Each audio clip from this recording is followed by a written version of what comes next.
ওই রুমের ভিতরে আপনার অনেক লেখা, ওয়ালের মধ্যে খোদাই করে লেখা। আমার মনে হচ্ছে যে এখানে কত লোককে যে রাখা হয়েছে এটা অনুভব করার মতো না। এক একজনের লেখার হাতের স্টাইল এক এক রকম। আমাকে ডিজিএফআই ধরে নিয়ে আসছে, আমাকে ডিজিএফআই অ্যারেস্ট করছিল বাড়ি থেকে, এরকম অনেক লেখা। আর অনেকে আবার নাম্বার লিখে রাখছে যে যদি সম্ভব হয় আমার পরিবারকে কেউ বললেন যে আমাকে যেন খোঁজ করে, আমাকে সরকার এখানে এইভাবে বন্দি করে রাখছে।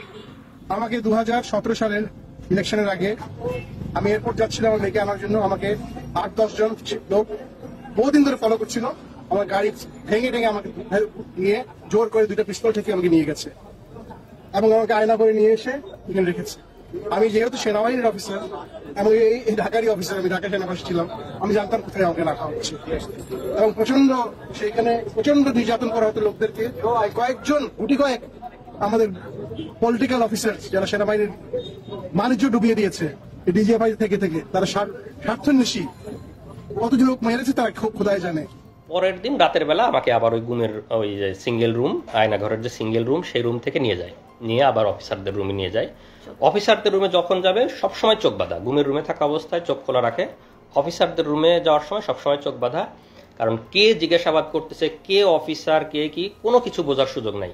তখন আমি পুরোপুরি শিওর যে ভাই মানে মনে হচ্ছে যে আমাকে ক্রস ফায়ারের দেওয়ার জন্য অপারেশন, র্যাবের অপারেশন এত রাতে আর কি হবে। তখন রাত 4টে 4:30 বাজে, আমি বুঝতেছি ফজরের সময় হয়ে যাচ্ছে। তখন আমি ওদেরকে বললাম, মানে ওই সময় তো চিল্লা চেঁচামেচি করেও কোনো লাভ নাই, মানে কেউ তো শোনার নাই। মানে আমার তখনও তো মৃত্যু আতঙ্ক। আমি ভাবতেছি যে আমি ছেড়ে দেবো, পিছন থেকে হয়তো গুলি করে মেরে ফেলবে। আর গাড়িতে যখন নিয়ে আসতেছিল তখন তো মনেই হচ্ছিল যে হয়তো আমাকে কোনো ব্রিজের উপরে নিয়ে যাবে, কোনো ফাঁকা জায়গায় নিয়ে যাবে, গিয়ে গুলি করে মেরে ফেলে দেবে নদীতে বা ব্রিজ থেকে ফেলে দিবে। মানে বাংলাদেশে যেভাবে লাশ ভাসে থাকে সেরকম আমি কল্পনা করতেছি, আল্লাহর কাছে দোয়া করতেছি। আর বিমানবন্দর স্টেশনে নামাই দেওয়ার পরে আমি দেখতেছি বিমানবন্দর স্টেশন, কিন্তু আমার মনের মধ্যে মৃত্যু আতঙ্ক। আমার কাছে মনে হচ্ছে যে আমি হাঁটতে থাকবো, পিছন থেকে মনে হয় গুলি করে মেরে দিবে আর কি, ক্রস ফায়ার করে দিবে। আসসালামু আলাইকুম রহমতুল্লাহ। শেখ হাসিনার আয়না ঘর সম্পর্কে সকলেই অবগত আছেন। আমাদের প্রিয় ভাই এনামুল হক সহ আরও কয়েকজন ভাই আয়না ঘর থেকে মুক্তি পাইছে। আয়না ঘর নিয়ে অনেক ধরনের কথা শুনলেও যারা আয়না ঘরে থাকছে তাদের থেকে কখনো আমাদের কোনো ইন্টারভিউ শোনা হয়নি। আজকের এই ভিডিওটি 1 ঘন্টার উপরে হবে। যারা ভিডিও দেখতে পারেন না তারা অডিও শুনতে পারেন। আয়না ঘরের এমন লোমহর্ষক বর্ণনা এনামুল হক ভাই সহ আরেকজন দিছে। আপনি একজন দেশের নাগরিক হিসাবে, একজন মুসলিম ভাই হিসাবে আয়না ঘরের যে গোপন তথ্যগুলো আছে আমি মনে করি আপনার শোনা দরকার। এই এপিসোডটি সম্পূর্ণ দেখেন, সামনে আরও গুরুত্বপূর্ণ এপিসোড আসবে, সেগুলো শোনার জন্য আমাদের চ্যানেলটি সাবস্ক্রাইব করবেন। অনুরোধ করতেছি, আয়না ঘর নিয়ে যাদের কৌতূহল আছে, আয়না ঘর সম্পর্কে যারা জানতে চান, আজকের এই ভিডিওটি তারা দেখবেন পরিপূর্ণ ইনশাআল্লাহ। চলুন দেখতে থাকি। ফ্যাসিবাদের যে গুম, আমি ব্যক্তিগতভাবে যে গুম হয়েছিলাম সেটি আপনাদের সামনে বিস্তারিত বর্ণনা করব ইনশাল্লাহ। তো আমি সংক্ষেপে প্রথমে আমার নিজের পরিচয় দিয়ে নিই। আমি ডক্টর এনামুল হক মনি। আমরা সবসময় ফ্যাসিবাদের বিরুদ্ধে সোচ্চার ছিলাম। বিদেশে থাকা অবস্থায় ফেসবুকে, বিভিন্ন মিডিয়াতে অনেক লেখালেখি করেছি। আমরা সবসময় হাসিনার এই জুলুম, ফ্যাসিবাদের বিরুদ্ধে আমরা সবসময় লেখালেখি করেছি। আমি ব্যক্তিগতভাবে লেখালেখি করেছি। তো এই কারণে হয়তো অনেকেরই আমি চক্ষুশূল ছিলাম এবং হাসিনার যে গুম বাহিনী তাদের নজরে ছিলাম সেটা তো আমি অবশ্য বুঝতে পারি নাই। তো ভাইবা শেষ করে আমি যখন কোরিয়ায় ফেরার জন্য ব্যাক করি, সেটা ছিল 21 অক্টোবর 2018 সালে। তো আমি লাগেজ নিয়ে, যেহেতু একদম এয়ারপোর্ট সংলগ্ন, আমি রিক্সা নিয়ে এয়ারপোর্টের দিক যাই। তো আপনারা জানেন যে যারা বিদেশে থাকে, যখন দেশে যাতায়াত করে অনেকেই অনেক কিছু দেয়, প্রয়োজনীয় ডকুমেন্ট, অনেক সময় জরুরি মেডিসিন, অনেকের অনেক কিছু দিতে হয়। তো আমাকেও স্বাভাবিকভাবে 2-1 জন বলছে যে ভাই যাওয়ার সময় আমার এরকম একজন একটা ডকুমেন্ট দিবে, একজন বই দিবে, কিছু ওষুধ নিয়ে আসতে বলছে। তো তারা এয়ারপোর্টে ওয়েট করতেছে আমার জন্য যে আমি গেলে ওখান থেকে দিয়ে দিবে। তো আমি সেই ছোটো ভাইয়ের বাসা থেকে বের হয়ে শুধু আমার ওয়াইফকে ফোন দিছি যে আমি খাওয়া দাওয়া করছি, তো রাত অনেক হয়ে গেছে, সে গ্রামে থাকে ইসলামপুরে, তো তোমরা রাত জাগো না, তোমরা ঘুমাই পড়ো, আমি পৌঁছাই তোমাকে ফোন দিব ইনশাল্লাহ। এই বলে আমি আমার বন্ধুর বাসা থেকে রিক্সা নিয়ে আসছি। যেহেতু বললাম যে আমার ছোট লাগেজ, বন্ধু আসতে চাইছে, ছোট ভাই বন্ধু। আমি তাকে বলছি যে এত রাতে আসার দরকার নেই, তোমার আবার কষ্ট করে ব্যাক আসতে হবে, আমি একাই আসছি। তা আসার পরে বিমানবন্দরের সামনের যে হাইওয়ে রাস্তা, রিক্সা যেহেতু আসছি, রিক্সা তো আর ভিতরে ঢুকবে না, এয়ারপোর্টের ভিতরে ঢুকবে না। বিমানবন্দরের সামনের যে রাস্তা, ওখানে রিক্সা আমাকে থামাই দিছে। তো আমি রিক্সাটাকে ভাড়া দিছি। ভাড়া দিয়ে রাস্তার এই পাশে নামাই দিয়েছে। আমি এখন রাস্তা ক্রস করে লাগেজ নিয়ে এয়ারপোর্ট এরিয়ার মধ্যে ঢুকবো। তো যখন জাস্ট ঢুকবো, রিক্সাটা থামায় ভাড়া দিয়ে আমি রাস্তা ক্রস করতে লাগছি। তো ওরা আগে থেকেই আমাকে মানে টার্গেট করেছিল, আগে থেকেই ওখানে এসে সবাই রেডি হয়েছিল। তো পরে আমি যখন পার হতে লাগছি, আমাকে এরকম করে হাত ধরছে একজন, হাত ধরে বলছে, এনামুল হক মনি, আপনার রাত 1টায় কোরিয়াতে ফ্লাইট না? তো আমি তো স্বাভাবিকভাবে চিনতে পারিনি। আমি ভাবছি যে আমাকে যারা ডকুমেন্ট দিবে তাদের মনে হয় কেউ, তারা ওয়েট করতেছে আমার জন্য। তাই বলছি জি, আমি এনামুল হক মনি। তো জি বলার সাথে সাথেই একদম রাস্তার ওখানেই ওদের মাইক্রো সেট করা ছিল, মাইক্রোর একটা দরজা খোলা কার। তো কারের দরজা খোলা, আমাকে এরকম হাত ধরাই আছে, এনামুল হক মনি জিজ্ঞেস করছে, আমি যখন স্বীকার করছি, এরকম ধাক্কা দিয়ে আমাকে গাড়ির মধ্যে ফেলে দিছে। আর ভেতরে 2-3 জন ছিল, ভেতরে 2-3 জন আমাকে এরকম করে ধরে ভিতরে টান দিয়ে ঢুকাই নিছে। তো আমি চিল্লাচ্ছি, আপনারা কারা আমাকে নিয়ে যাচ্ছে। মানে আধা মিনিট থেকে 1 মিনিটের মধ্যে এরকম আমাকে ধরে ভিতরে ধাক্কা দিয়ে ফেলে দিছে, আর ভিতর থেকে কয়েকজন টান দিয়ে ঢুকাই নিছে। তো আমি কথা বলারও খুব বেশি সময় পাইনি, মানে ওখানকার মানুষজন একটু বুঝতেছে। তারপরে সাথে সাথে দরজাটা লাগাই দিল, কারের দরজা লাগাই দিয়ে 1 মিনিটের মধ্যে আমার চোখ বেঁধে ফেললো, তারপরে পিছনে হাত বেঁধে ফেললো, আর আমার মোবাইল, মানি ব্যাগ, ল্যাপটপ, আমার লাগেজ যা যা ছিল, মোবাইল, মানি ব্যাগ পকেট থেকে নিয়ে নিল। যেহেতু আমি ফ্লাই করার জন্য যাচ্ছে, আমার mobile, money bag, laptop, luggage যা যা ছিল সব কিছু নিয়ে নিল। জাস্ট চোখ বেঁধে ফেললো, পিছনে হাত বেঁধে ফেললো, মোবাইল, মানি ব্যাগ, ল্যাপটপ নিয়ে নিল, দরজাটা লাগাই দিয়ে গাড়ি টান। তো স্বাভাবিকভাবেই তো আমি আতঙ্কিত, যে কেউ আতঙ্কিত হবে সেই মুহূর্তে। তো আমি মানে কি হয়েছে, মানে তখন আমি বুঝে উঠতেই সময় লাগতেছে যে কি হলো, কি হচ্ছে। পরে 4-5 মিনিট একটু ওরা নীরব, আমাকে একটু হওয়ার সুযোগ দিচ্ছে। আমি তো জোরে জোরে নিঃশ্বাস নিচ্ছে, আল্লাহর কাছে দোয়া করতেছি, মানে বুঝতেছি যে কি হলো, কিন্তু অনুমান করতে পারছি না। হঠাৎ করে তো কিছুক্ষণ পরে, এনামুল সাহেব কি ভয় লাগছে, একজন জিজ্ঞেস করতেছে। তা বললাম যে হ্যাঁ, আপনারা কারা, আপনারা আমাকে কি নিয়ে যাচ্ছেন? না, ভয় নাই, আমরা তোমাকে কিছু জিজ্ঞাসাবাদের জন্য নিয়ে আসছি। তুমি তো হয়তো বুঝতে পারছো যে আমরা কারা, তো তোমাকে কিছু জিজ্ঞাসাবাদ করব। তোমার তো আবার রাতে ফ্লাইট আছে, তোমাকে আমরা এয়ারপোর্টে ড্রপ করে দিয়ে আসতে হবে। তো আমরা কিছু কথা জিজ্ঞেস করবো, তুমি দ্রুত উত্তর দাও, তাহলে আমরা তোমাকে দ্রুত এয়ারপোর্টে দিয়ে আসতে পারবো। মানে আমাকে পুশ করতেছে যাতে আমি দ্রুত বলি, তারা আমাকে প্রলোভন দেখাচ্ছে। তো বলো, তুমি কোরিয়াতে কি করো, সরকার বিরোধী লেখালেখি করো, দেশে কোথায় পড়াশোনা করছো, ছাত্র রাজনীতি করতা, তোমরা সামনে নির্বাচনকে সামনে রেখে কি কি অপপরিকল্পনা করতেছো, আমাদের সরকারকে তোমরা করার চেষ্টা করতেছো, সরকারকে ডিফিট করার চেষ্টা করতেছো, অনলাইনে তোমরা অনেকভাবে চেষ্টা করতেছো, লেখালেখি করতেছো, বলো কি কি করতা ছাত্র জীবনে, কোরিয়াতে কি কি করো, এগুলো বলো। আর আমার মোবাইল তো ওদের কাছেই, আমার ফেসবুক, মেসেঞ্জার, তারপরে জিমেইল, যত চ্যাটই আছে সবগুলো ঘাটতেছে, কন্ট্যাক্ট লিস্ট, কল লিস্ট ঘাটতেছে, আমাকে জিজ্ঞাসাবাদ করতেছে। তা আমি আমার স্টুডেন্ট লাইফ থেকে বলতেছি যে আমি এরকম বাংলাদেশ কৃষি বিশ্ববিদ্যালয়ে পড়তাম, আমি ভেটেরিনারিতে অনার্স করছি, মাইক্রোবায়োলজিতে মাস্টার্স করছি, তারপরে আমি কোরিয়াতে আসছি, আমি পিএইচডি করছি, পিএইচডি শেষে আসছিলাম। আমি আমার মতো করে আমার ছাত্র জীবন, আমার সব কিছু বর্ণনা, না আরও কিছু আছে, আরও বলো, মানে পুশ করতেছে এরকম। তো বারে আমি আমার মতো করে বলার চেষ্টা করতেছি, না তুমি এভাবে বললে তো ইনফরমেশন আমরা পাচ্ছি না। তারপরে আরও তারেক জিয়া বা বড় বড় জায়গায় কানেকশন, তারা আমাকে এরকম মনে করছে, বড় জায়গায় কানেকশন আছে আমার, ওরকম বলো, আরও কিছু বলো, তুমি এরকম হলে কিন্তু ফ্লাইট মিস হবে, আমাদেরকে আবার দিয়ে আসতে হবে। তারপরেও আমি আমার মতো বলতেছি, মাঝে মাঝে ভয় লাগতেছে, আবার একটু হয়ে যাচ্ছে। তো পরে বললো যে এই, ওরা একজন আবার আরেকজনকে ফোন দিচ্ছে, এই একটু এয়ারপোর্টে ফোন দাও তো, একটা যাত্রীর একটু দেরি হবে, তো তাকে আমরা দিয়ে আসবো। আমাকে মানে চোখ বাঁধা অবস্থা আমি শুনতেছি আর কি। তো বলছে না, বলে আমরা এয়ারপোর্টে ফোন দিছি, তোমাকে আমরা দিয়ে আসবো, একটু দেরি হবে, তুমি বলো, তুমি আমাদেরকে বলতে থাকো। তো এইভাবে আমি বলতে না, ঠিক আছে, তোমার মনে হয় আজকে যাওয়া হবে না, চলো আমাদের সাথে চলো, আমরা তোমাকে কালকে দিয়ে আসবো, কালকে তোমাকে এয়ারপোর্টে দিয়ে আসবো। পরে আমাকে চোখ বাঁধা অবস্থায় ওদের প্রায় 1 ঘন্টা মতো ড্রাইভ করে নিয়ে গেল ওদের অফিসে। তো নিয়ে যাওয়ার পরে আমাকে হাত ধরে সিঁড়ি দিয়ে উপরে তুলতেছে, বলতেছে ভাই সিঁড়ি আস্তে আস্তে উপরে, আমাকে বোঝাচ্ছে আর কি। তো আমি সিঁড়ি আস্তে আস্তে, চোখ বাঁধা সব কিছু। তো মনে হয় 3 তলাতে নিয়ে গেল আমাকে, চোখ বাঁধা অবস্থায় 3 তলাতে নিয়ে গেল। ওখানে নিয়ে গিয়ে চেয়ারে বসালো। চেয়ারে বসানোর পরে আবার জিজ্ঞাসাবাদ, আমার একদম নিজের নাম, বাবার নাম, মাতার নাম, বাড়ির ঠিকানা, বিশ্ববিদ্যালয়, কোরিয়ার সব ঠিকানা, শ্বশুর বাড়ির ঠিকানা সব কিছু লিখে ওখানে আবার জিজ্ঞাসাবাদ। জিজ্ঞাসাবাদ, সামনে নির্বাচন, নির্বাচনকে সামনে রেখে অপপরিকল্পনা, অনলাইনে লেখালেখি, এগুলো অনেক কিছু নিয়ে জিজ্ঞাসাবাদ, আর ওই মোবাইল ফেসবুক এগুলো ঘাটাঘাটি করতেছে। আর যেটা করে ওখানে তো এমনিতেই সবসময় মানসিক একটা ভয়ের মধ্যে, যে কেউ চোখ বাঁধা, আমি কোথায় জানি না, মানসিক একটা ভয়। আর কানের কাছে মাঝে মাঝে এসে বন্দুক লোড করার মতো ক্রাশ করে শব্দ করে, যাতে আরো ভয় পায়, আরো বলে। আবার লাঠির খটখট খটখট শব্দ করে ফ্লোরে, বা এই মারবে, এই ইয়ে করবে। এনামুল আমাদের কাছে কিন্তু ওই কানে কানে ইয়ে লাগায় রাখে, আমাদের কাছে কিন্তু বাটন আছে, টিপ দিলে ইলেকট্রিক শর্ট লাগবে, কানে ইয়ে লাগায় রাখে। এরকম একটা মানসিক ভীতিকর একটা অবস্থা, যে বন্দুক লোডের শব্দ করে, লাঠির শব্দ করে, আবার এরকম ইয়ে করে। তা আমি আল্লাহর রহমত যে আমি আমার কথাগুলা মোটামুটি স্পষ্ট বের হচ্ছিল, তা আমি ওদের সাথে স্বাভাবিকভাবে কথা বলতে পারতেছিলাম।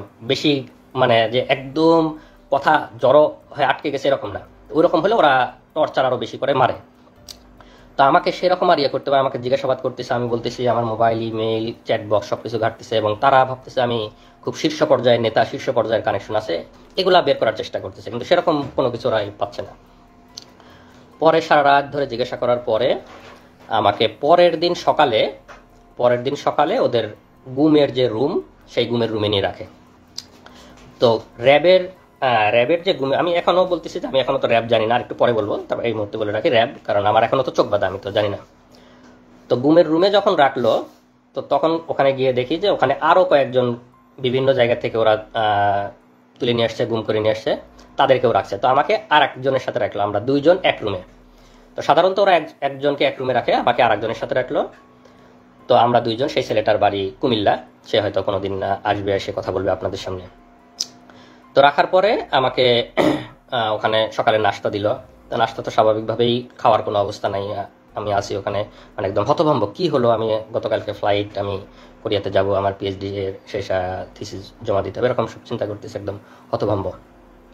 তো সেই ছেলেটার সাথে কথা বলতেছি, যে ছেলেটা আমার রুমে ছিল গুম, আর পাশের দুইটা রুমে আরো দুইজন একজন, মোট 5 জন আমরা একসাথে গুনছিলাম। তো এই অবস্থায় আমি খুবই তো চিন্তিত, আপনারা স্বাভাবিকভাবে বুঝতে পারছেন আমার মানসিক অবস্থা। আমি আমার ফ্যামিলি, আমার বউ, আমার বাচ্চা তখন 2.5 বছর বয়স, সবাইকে নিয়ে চিন্তা করতেছি। তো আমার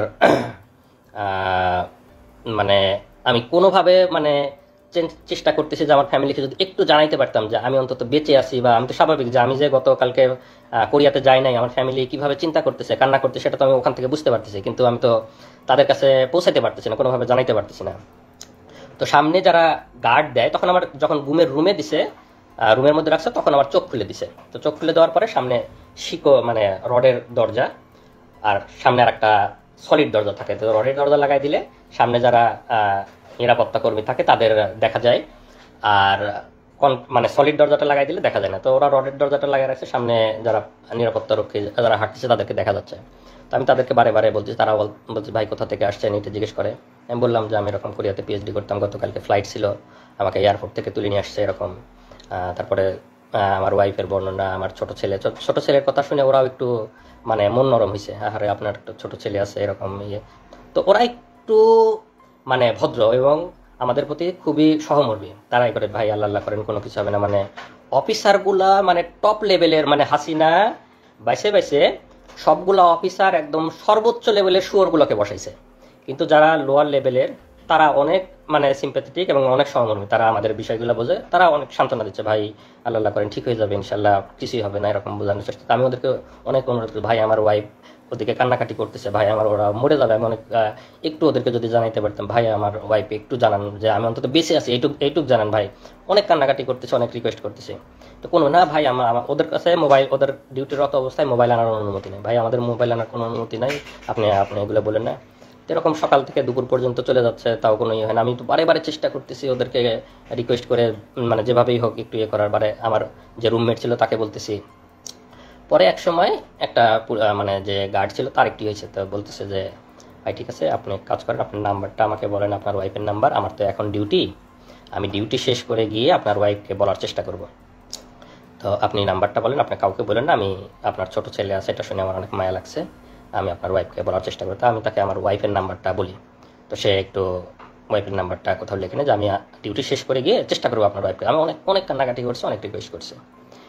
তো এই পর্যায়ে আমাকে ওইখানে মানে ঘুমের যে রুম ওখানে রেখে দেয়, ওই অবস্থায় থাকি। আমাকে ওখানে 3 বেলা খাবার টাবার দেওয়া শুরু করে।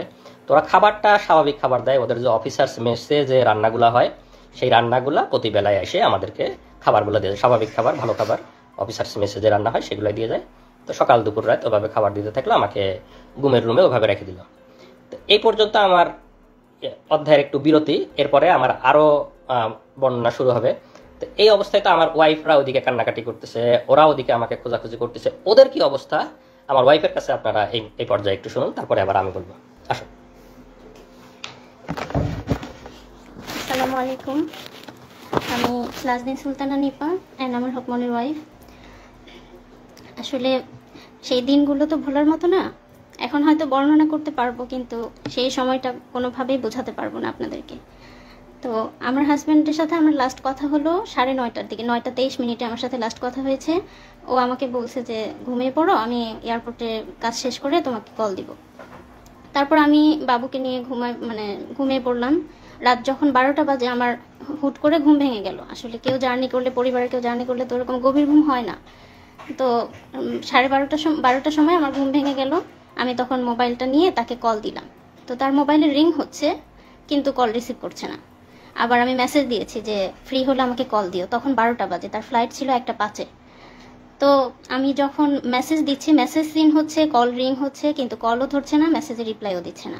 তখন আমার কাছে খুব ইয়ে লাগলো যে মনে হয় ব্যস্ত আছে, হয়তো এয়ারপোর্টের কোনো ঝামেলা বা বিজি আছে এরকম। আমি অপেক্ষা করছি তারপর ওখান থেকে মেসেজ বা কল আসবে, কিন্তু আসছে না। তো যখন রাত 1টা পার হয়ে যাচ্ছে তখন আমার ভিতরে কি ব্যাপার, কেন এরকম হচ্ছে, ও তো আমাকে জানানোর কথা। তো তখন আমার মনে হলো যে হয়তো মোবাইল হারিয়ে ফেলছে বা মোবাইল বা ল্যাপটপ হারিয়ে ফেলছে। কিন্তু আমার বারবার খালি একা আমি কিন্তু রাতে আমার বাবুর সাথে একা ঘুমিয়েছি, আমার বাবা মা অন্য রুমে। তাই মধ্যরাতে তো আমি কাউকে কিছু বলতে পারছি না। তখন আমি খালি বারবার আল্লাহ আল্লাহ করছি যে আল্লাহ কি হলো, যদি মোবাইল হারিয়ে যায় তাহলে তো এয়ারপোর্ট থেকে অন্য কার ফোন থেকে আমাকে একবার জানাবে সে, এটা আমি শিওর যে সে আমাকে জানাবে, কারণ আমি টেনশন করব। কিন্তু না, আমি অপেক্ষা করছি, রাত 1টা 2টা বেজে যাচ্ছে, কোনো মেসেজ নেই, কল নেই। রাত 1টার পরেও যখন তার ফ্লাইট ছিল, ফ্লাই করার সময়, তারপরেও আমি মেসেজ দিচ্ছি, কিন্তু মেসেজ সিন হচ্ছে, রিপ্লাই দিচ্ছে না। হ্যাঁ, তো আমার কাছে তখন থেকেই আমার খুব অস্থির লাগতেছে যে কিছু একটা হয়েছে, আমি শিওর। হয়তো মোবাইল হারাইছে বা কিডন্যাপ কিছু একটা হয়েছে। আমাদের বাংলাদেশে তো এসব খুব কমন। তারপরে সারা রাত কেটে গেল ওইভাবে। আমি ফজরের নামাজ পড়ে যে ভাইয়ের বাসায় গিয়েছিল, ছোট ভাইয়ের বাসায়, তাকে কল দিলাম, দিয়ে বললাম যে ভাইয়া আমি তো ওর সাথে যোগাযোগ করতে পারছি না, আপনার সাথে লাস্ট কি কথা হয়েছে বা আপনি কি যোগাযোগ করেছিলেন তার সাথে? তখন সেই ভাই বলল যে না আপু, আমি তো ভাইকে রিক্সায় উঠাই দিছি, আমি তার সাথে যেতে চাইছিলাম কিন্তু ভাই আমাকে না করলো। তো আমিও রাত্রিবেলা ফোন দিছি কয়েকবার, কিন্তু কথা হয় নাই। তারপরে তার কাছ থেকে শুনে আমার আরো ভয় লাগা শুরু হয়ে গেল। তখন আমি আমার যা বাংলাদেশ কৃষি বিশ্ববিদ্যালয়ের প্রফেসর ডক্টর মার্জিয়া রহমান, তাকে কল দিলাম, ভাবিকে কল দিয়ে বললাম যে ভাবি এরকম রাতে কোনো যোগাযোগ হয়নি, সকালবেলাও কোনো ইয়ে পাচ্ছি না।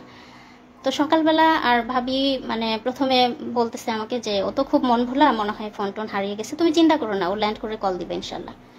তো তারপরেও আমার মনের মধ্যে তো ধূপকণি যায় না। আমি সেই ভাইয়ের বাসা যেহেতু এয়ারপোর্টের একদম সামনে, আমি ওনাকে রিকোয়েস্ট করলাম যে ভাই আপনি একটু এয়ারপোর্টে যেয়ে এই আমার হাজব্যান্ডের পাসপোর্টের ছবি ছিল আমার কাছে, যেহেতু আমিও কোরিয়াতে যাওয়া আসা করতাম, তো তার ডকুমেন্ট আমার কাছে ছিল। তখন আমি ওই ভাইকে তার পাসপোর্টের ছবি দিলাম যে এই নাম্বারের পাসপোর্ট হোল্ডার ঢুকেছে কিনা এয়ারপোর্টে, একটু খোঁজ নেবেন।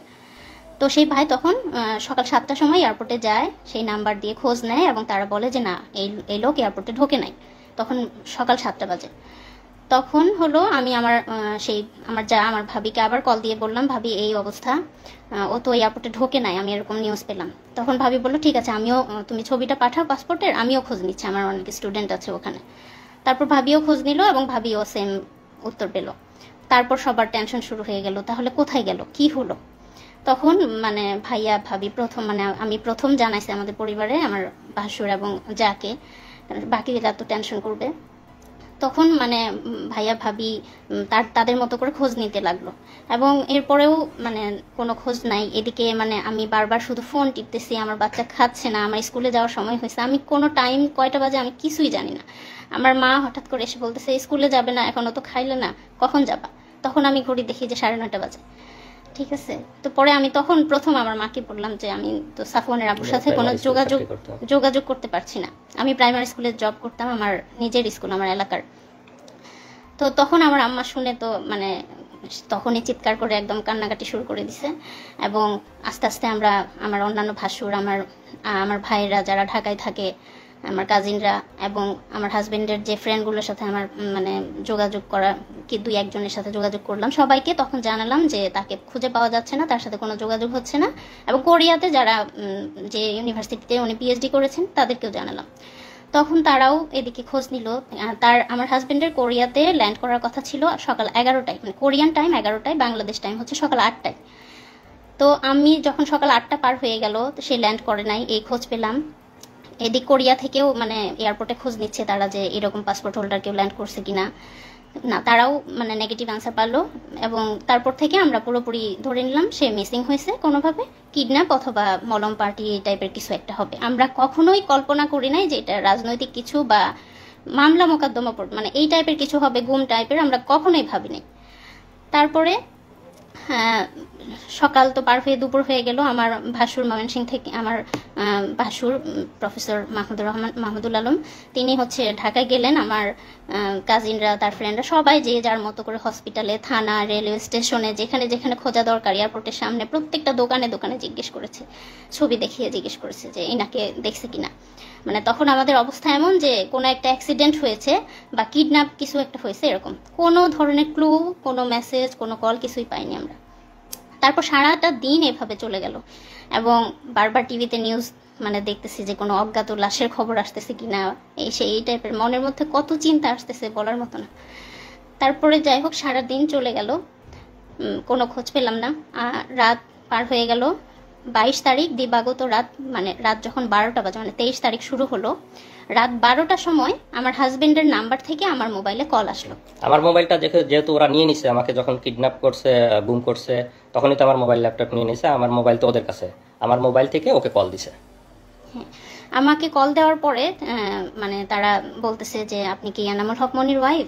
আমি বললাম যে হ্যাঁ, আমরা তো তাকে খুঁজে পাচ্ছি না, এই নাম্বার আপনি কোথায় পেলেন, এই ফোন কোথায় পেলেন? তখন সেই পুলিশ, মানে আমরা তো জানতাম না পুলিশ, মানে ওপর পাশ থেকে আমাকে বলছে যে বুঝতেই তো পারছেন আমরা, মানে ও আমাদের কাছে আছে, আমরা হচ্ছে মানে ওকে কিডন্যাপ করেছি, তো আমি যেভাবে বলবো আপনি সেভাবে কাজ করেন, তাহলে আমরা ওকে ভালো মানে ছেড়ে দিব, তার কোনো ক্ষতি হবে না, কিছু হবে না। আমি আর জাস্ট আপনাদের একটু কল রেকর্ডটা শুনে, আমি সেই সময় মানে সে ওই সময় মনে করছে যে কিডন্যাপার, তো কিডন্যাপার যেহেতু, তাহলে তো কিডন্যাপারের কথা পুলিশকে বলতে হবে, তো পুলিশকে বলার জন্য ও ওই সময় কলটা রেকর্ড করছে, যে পরে পুলিশের কাছে যা সকালে বলবে যে আমার হাজবেন্ডকে কিডন্যাপাররা কিডন্যাপ করছে, এই যে আপনাদের কল রেকর্ড, সেই হিসাবে কল রেকর্ড করছে।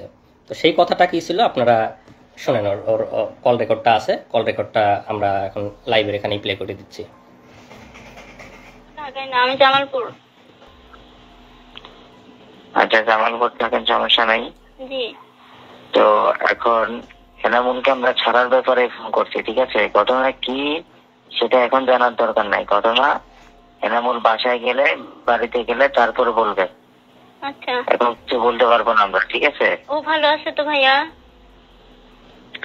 ভালো না থাকলে কি আমরা যোগাযোগ করতাম? জি জি জি, হ্যাঁ ঠিক আছে।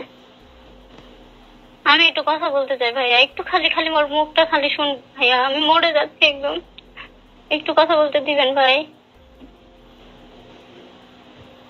আপনি কি যোগাযোগ করছি দেখে কি এত যোগাযোগ না করলে ভালো হতো মনে হয় না? আচ্ছা আচ্ছা, না ঠিক আছে, আপনি যা বলবেন তাই শুনবো, আপনি বলেন। সুস্থভাবে কথা বলেন, আপনাকে বলছি না সব থেকে কথা বলেন, কোনো উচ্ছৃঙ্খলার কোনো কিছু দরকার নাই। জি আচ্ছা ঠিক আছে ভাইয়া। এখন কথা হচ্ছে, আপনি আপনার ভাই ব্রাদার, ওনার ভাই ব্রাদার কাউকে কিছু বলতে পারবেন না, যেহেতু আপনি কথা বলছেন। আমরা সবার সাথে কথা বলতে পারবো না, কথা একজনের সাথে বলবো। জি। আর আপনি কাউকে কিছু বলার দরকার নাই যদি এনামুলকে পাওয়ার ইচ্ছা থাকে। আচ্ছা, বলবো না আমি কাউকে, কারণ কে কোন দিক দিয়ে কি সমস্যা করে সেটা বলা যায় না, ঠিক আছে? জি, বলবো না ভাইয়া। এখন আপনাদের দরকার এনামুলকে সুস্থভাবে পাওয়ার, আমরা বুঝি এটা। জি। তো সুস্থভাবে পাইতে হলে আমরা যেভাবে বলবো সেভাবে করতে হবে। আচ্ছা বলেন। আমাদের 1.5 লক্ষ টাকা দিতে হবে। 1.5 লক্ষ টাকা কখন দেবো ভাইয়া? এখন দিবেন? এখন? এত রাতে ব্যাংকে তো টাকা ভাইয়া। আচ্ছা, আমি টাকার ব্যবস্থা করব। হ্যাঁ আমি আপনার টাকা ব্যাংকে? জি ব্যাংকে। আমি তো কেন কোনো দোকানদার পরিচিত নাই? এই যে মোবাইলের অ্যাকাউন্টের দোকানদার আছে, জি ওই জন্য কেউ পরিচিত নাই? খোঁজ নিলে পরিচিত মানে হয়তো পাবো, কিন্তু আমি তো মেয়ে মানুষ, এটা তো আমার মানে একজনকে হলেও জানাতে হবে ভাই। না, আপনাকে কেউ যদি বিদেশ থেকে টাকা পয়সা পাঠায় তো কিভাবে তোলেন? মোবাইল অ্যাকাউন্টে তোলেন না? বিদেশ থেকে তো পাঠায় না, আমার হাজবেন্ড তো মানে আমি তো প্রাইমারি স্কুলে চাকরি করি, আমার টাকা দিয়ে আমি তুলি, বুঝছেন? টাকা পাঠায় না। তারপরে তো এটা এখন তো আর আগের মতো দুনিয়াদারি নাই, ঠিক আছে?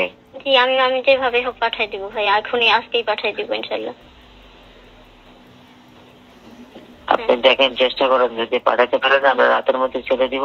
আচ্ছা আর যদি আপনার কথা হলো, আপনার যত দেরি হবে আমাদেরও দেরি হবে। না আমরা পাঠাই দিব ভাই রাতের আর মধ্যে। যদি কাউকে কিছু বলেন, কারোর সাথে পরামর্শ করেন, সবাই কিন্তু পরামর্শ নেগেটিভ দিবে, কেউ কিন্তু না সুস্থভাবে আমি একজনকে জানাই, আমার একটা ভাই আছে, আমি আমার ভাই ইসলামপুরেই থাকে, আপনি কথা বলছেন মনে হয় তার সাথে, আমি ওনাকে জানাই, উনি টাকার ব্যবস্থা করে দিবে, ওনার পরিচিত বিকাশের লোক আছে। ইসলামপুরে কে থাকে? আমার বড় বোনের জামাই, আমার বলেন, ওনাকে বলেন না হয় আমার রবি নাম্বারে ফোন করতে। আচ্ছা অথবা আপনি ওনার সাথে কথা বলে আমাকে ফোন করেন, রবি নাম্বারে করেন, ওর মোবাইল এখন বন্ধ করে দিব। আচ্ছা ঠিক ওর আছে। মোবাইল সময় একেবারে ওকে গাড়িতে তোলার পরে ওকে মোবাইল দেওয়া হবে। আচ্ছা ভাই আমরা টাকা পাঠিয়ে দেবো, কোনো সমস্যা নাই। হ্যাঁ টাকা পাঠিয়ে আরে ভাই, আমরা যেটা চাইতেছি সেটা দিলে আর আপনাদের সাথে কোনো বেমানি কেন করবো? কোনো দরকার আছে? জি ভাই আমি পাঠিয়ে দেবো টাকা, রাতেই পাঠাবো। ঠিক আছে, জি রাখেন। আপনি আপনার লোককে বলেন বা আপনি কথা বলেন, ওই রবি নাম্বার ফোন দেন, আপনি আপনার লোকের সাথে কথা বলেন। আচ্ছা ঠিক আছে। ঠিক আছে, আচ্ছা রাখেন। আমি তো ঘুমের রুমেই আছি এখনো, ওদের সাথে এখনো এগুলা হচ্ছে। তারপরে বলো। তারপর আমি বললাম যে আমাকে বললো যত দ্রুত আমি টাকা পাঠাবো তত তাড়াতাড়ি তাকে ছেড়ে দিবে, এবং গাড়ি রেডি আছে, জাস্ট টাকাটা পেলে তাকে ছেড়ে দিবে। আমি সকাল মানে 6টার সময় ওনারা আমাকে 4-5টা নাম্বার, ডাচ বাংলা বিকাশ মিলিয়ে প্রায় 4-5টা নাম্বার দিল। সবগুলোতে আমি হচ্ছে সকাল 6টা থেকে 9টা এর মধ্যেই আমি 1 লক্ষ টাকা পাঠাই। ঠিক আছে, যেহেতু শুক্রবার ছিল আর আমি অনেক রিকোয়েস্ট করছিলাম যে আমাদের কাছে এত বেশি টাকা নাই, আপাতত 1 লাখ, মানে আর শুক্রবার তো বিকাশ থেকে বেশি পাঠাতে পারছি না। এখানে আমি একটু অ্যাড করে দেই, ওরা যখন আমাকে জিজ্ঞাসাবাদ করতেছিল তখন আমার ফিনান্সিয়াল অবস্থা বোঝার চেষ্টা করতেছিল, মানে এটা ওদের গুম, কিডন্যাপ, ক্রসফায়ার, র্যাবের বিজনেস, র্যাব ডিবির বিজনেস।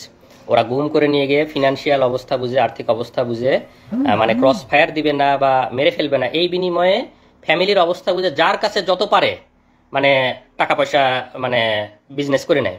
তো আমাকে যখন জিজ্ঞাসাবাদ করছে আমি বলছি যে আমি তো পিএইচডি স্টুডেন্ট, কোরিয়াতে থাকি, আমি কিছু টাকা স্কলারশিপ পাই, আমি কয়দিন আগেই দেশে আসছি, আমার তো ফ্লাইটে অনেক টাকা খরচ হয়ে গেছে, আমার তেমন কোনো টাকা নাই, আমার বাবা রিটায়ার্ড সরকারি চাকরিজীবী, মানে বাবারও তেমন কোনো, মানে সব কিছু মিলায় বুঝছে যে আমার কাছে খুব বেশি টাকা নাই, মানে আমি যেহেতু স্টুডেন্ট পিএইচডি করি, খুব বেশি সেভিংস নাই, আমার আব্বা রিটায়ার্ড, আমার শ্বশুর হলো বড় গৃহস্থ, তো সব কিছু মিলায় ওরা সেই পরিমাণই ওদের কাছে ডিমান্ড করছে। তারপর আমি সকাল 9টার মধ্যে টাকা পাঠালাম, তারা টাকা পেয়ে আমাকে কনফার্ম করলো যে হ্যাঁ টাকা পেয়েছি, আপনার ছোট ছেলে আছে শুনেছি, তারপর হচ্ছে আমরা ওকে কিছুক্ষণ পরেই ছেড়ে দিব, আপনারা গাড়ি নিয়ে রেডি থাকেন, কিছুক্ষণ পর মোবাইলটা দিয়ে ওকে ছেড়ে দিব। তারপর হলো আমার ভাসুরা ঢাকায় ছিল তখন, আমি তাদেরকে জানালাম যে এরকম কথা হয়েছে, ওনারা ছেড়ে দিবে, আপনারা গাড়ি নিয়ে রেডি থাকেন। তারা একদম রেডি গাড়ি নিয়ে, হ্যাঁ, এবং আমি মোবাইলটা নিয়ে বসে আছি যে তার একটা কল আসবে, এসে বলবে যে এনামুল এখানে আছে, আমরা তাকে ছেড়ে দিলাম, বা ও আমাকে কল দিয়ে বলবে যে আমি বের হয়েছি, এরকম। আমি ফোন নিয়ে বসে আছি, গ্রামে সবাই আমাকে ঘিরে ধরে বসে আছে, কিন্তু কল আর আসে না। সবাই মানে ওয়েট করছি আমরা, এদিকে আমার ভাসুররা ওয়েট করছে, কোনো কল আসে না। একদম 9টা, 10টা, 11টা বেজে গেল, কোনো কল আসলো না। তখন আমরা বুঝে গেলাম যে এটা মানে আমাদের সাথে ধোঁকা দিয়েছে।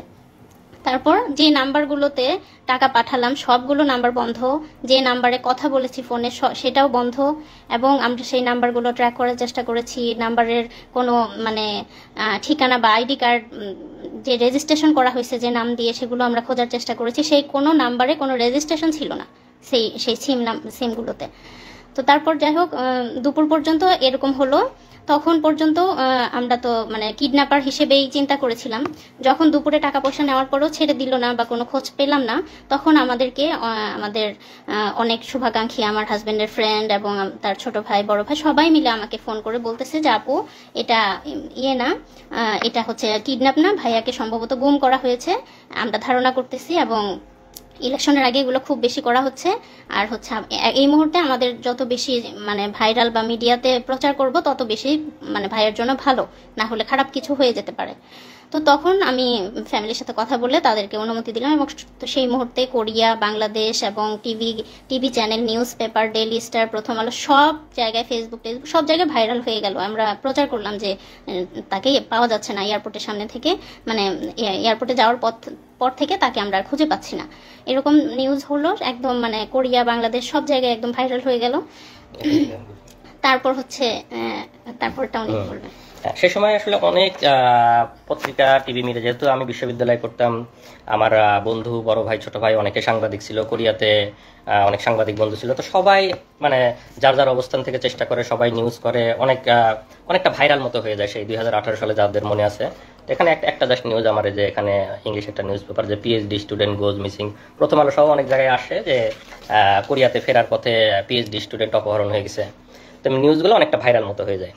তা আমি তো ওখান থেকে বুঝতেছি না, আমি যেহেতু ঘুমের রুমে আছি, আমি তো বুঝতেছি না আমাকে নিয়ে এত কিছু হচ্ছে। আমি বুঝতেছি সবাই খোঁজাখুঁজি করতেছে, কিন্তু এত নিউজ হয়েছে এটা তো আমার ধারণা নাই।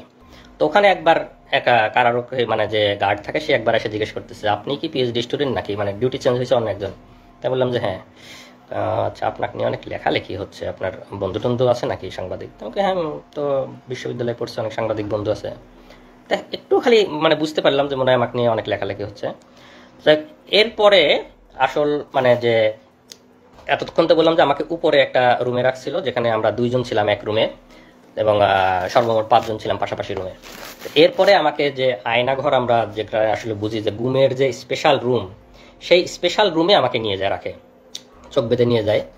তো সেটা হলো যে মানে আমাকে চোখ বেঁধে যখন নিয়ে যায়, আমি এটা আগে একটু বলে নেই, যদিও এই স্টেজে তো আমি দেখতে পাচ্ছি র্যাবের কোন জায়গায় সেটা তো আমি জানি না, পরবর্তীতে জানছি। আমি এই স্টেজেই আপনাদেরকে একটু বলে দিচ্ছি। সেটা হলো যে আমাকে যেখানে রাখছিল সেটা হলো র্যাব 2 বসিলা মোহাম্মদপুর ক্যাম্প। আমি আবার বলতেছি, র্যাব 2 বসিলা মোহাম্মদপুর, ঢাকা, এখানে আমাকে রাখছিল। তো সেখানে আমাকে চোখ বেঁধে যখন নিয়ে যাওয়ার পরে, আপনারা যদি সাংবাদিক বা যারা আছেন, যারা মানবাধিকার কর্মী আছেন, তারা যাবেন, তারা দেখবেন র্যাব 2 এর বসিলা মোহাম্মদপুর ক্যাম্পে যদি আপনারা দরজা দিয়ে ঢুকে ডান পাশের যে বিল্ডিংটা, স্বাভাবিকভাবে দেখে মনে হবে একটা স্বাভাবিক বিল্ডিং, একতলা কি দোতলা বিল্ডিং, একটা গেট দিয়ে ঢুকে ডান পাশের বিল্ডিংটা। তো সেই বিল্ডিংয়ে আমাকে তখন ওই রুম থেকে চোখ বেঁধে নিয়ে গেল একটা টয়লেটের মধ্যে দিয়ে, দরজা আছে, দরজা দিয়ে সম্ভবত আন্ডারগ্রাউন্ডে নিয়ে গেল। সেখানে একদম সিঙ্গেল গুমের রুম করা আছে, এখানে বিভিন্ন যাদেরকে গুম করে নিয়ে আসে সেখানে রাখা, আমাকে সেই একটা রুমে রাখলো। তো সেই রুমটার বর্ণনা এরকম যে, আমরা যদি বাংলাদেশের একটা টয়লেট মতো চিন্তা করি, লো কমোড টয়লেট যেগুলো আমরা স্বাভাবিকভাবে ইউজ করতে পারি, হাই কমোড টয়লেট না। তো ওই রুমের মধ্যে একটা ছোট্ট টয়লেট আছে, একটা ট্যাপ, একটা বদনা। তার মানে আপনার টয়লেট বা প্রস্রাব করার জন্য বাইরে যেতে হচ্ছে না, ওখানে টয়লেট করা যাবে। আর বাকি যে ফাঁকা জায়গাটুকু আছে, মানে একটা টয়লেটের বড় একটা টয়লেটের জায়গার মতো বাকি যে ফাঁকা জায়গাটুকু আছে, সেই জায়গায় একটা স্বাভাবিক মানুষ টান হয়ে শুয়ে থাকতে পারবে না। আমি হাইটে অত বেশি লম্বা না, তারপরে আমাকেও পা একটু ঘুচা এভাবে শুয়ে থাকতে হতো, এরকম এতটুকু জায়গা। আর সামনে যে দরজাটা একদম সলিড, এই দরজাটার মানে রডের শিক নাই, দরজাটা একদম সলিড, দরজার মানে হেড বরাবর একটা গোল ছিদ্র করা। তো সামনে যারা মানে গার্ড থাকে, তো কাউকে বলার দরকার হলে ওই ছিদ্রর ওইটা সরায় ওদেরকে ডাক দিলে তখন ওরা কোনো কথা বলা বা কোনো জরুরি কিছু বলার দরকার হলে ওরা, বা খাবার দেওয়ার দরকার হলেও ওদিক দিয়ে এসে কথা বলে তারপরে খাবার দেয়।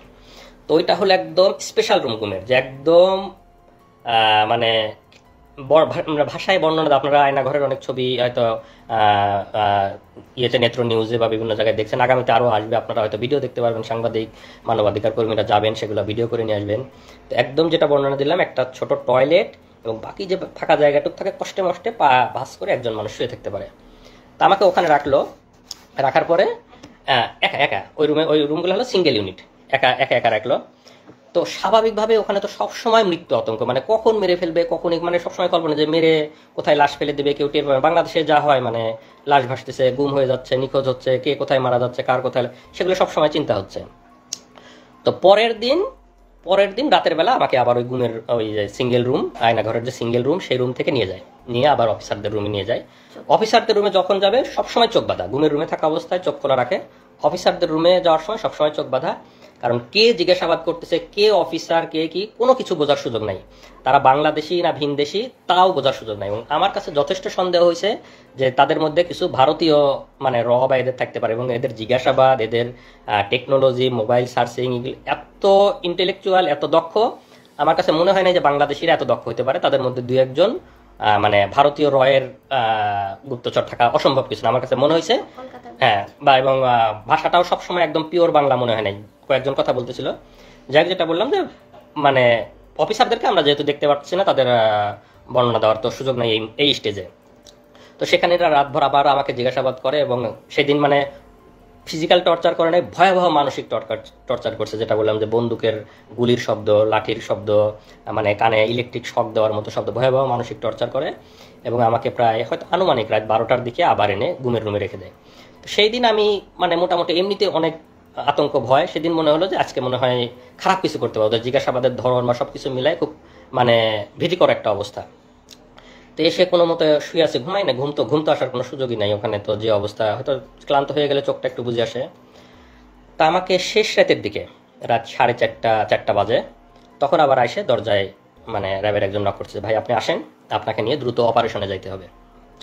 তখন তো আমার বুকের মধ্যে একদম মানে চিৎ করে উঠছে যে এত রাতে অপারেশন, মানে তখন তো এমনিতে সবসময় মৃত্যু চিন্তা, ক্রস ফায়ারের চিন্তা, মানে আমাকে শুধু দরজায় ডাক দিছে, আপনি বের হয়ে আসেন, আপনাকে নিয়ে অপারেশনে যাইতে হবে।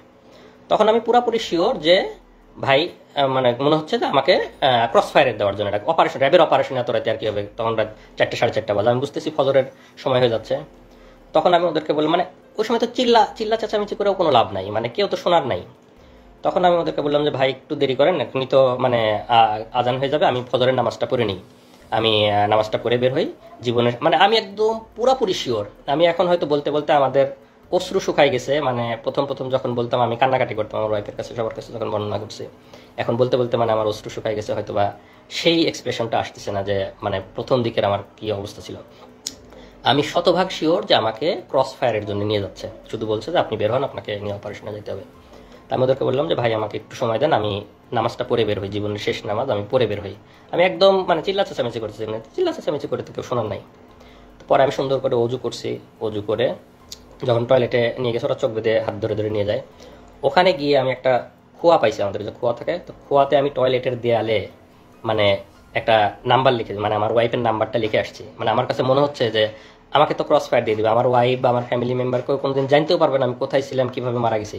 যদি কেউ কোনোদিন পরবর্তীতে গুম হয়ে এই টয়লেটে আসে, এই নাম্বারটা যদি দেখে, তাহলে হয়তো সে একটু বুঝতে পারবে, তাহলে হয়তো সে আমার ওয়াইফকে হয়তো একদিন ফোন দিয়ে যায়, এই নাম্বারটা ওখানে পাইছিলাম, আপনি কি আপনার এই নাম্বারটা আমি টয়লেটে পাইছি। এরকম মনে হচ্ছে যে কোনোভাবে যদি একটু জানাইতে পারতাম তাদেরকে যে আমাকে আজকে মেরে ফেলতে যাবে বা এরকম ফিলিংস।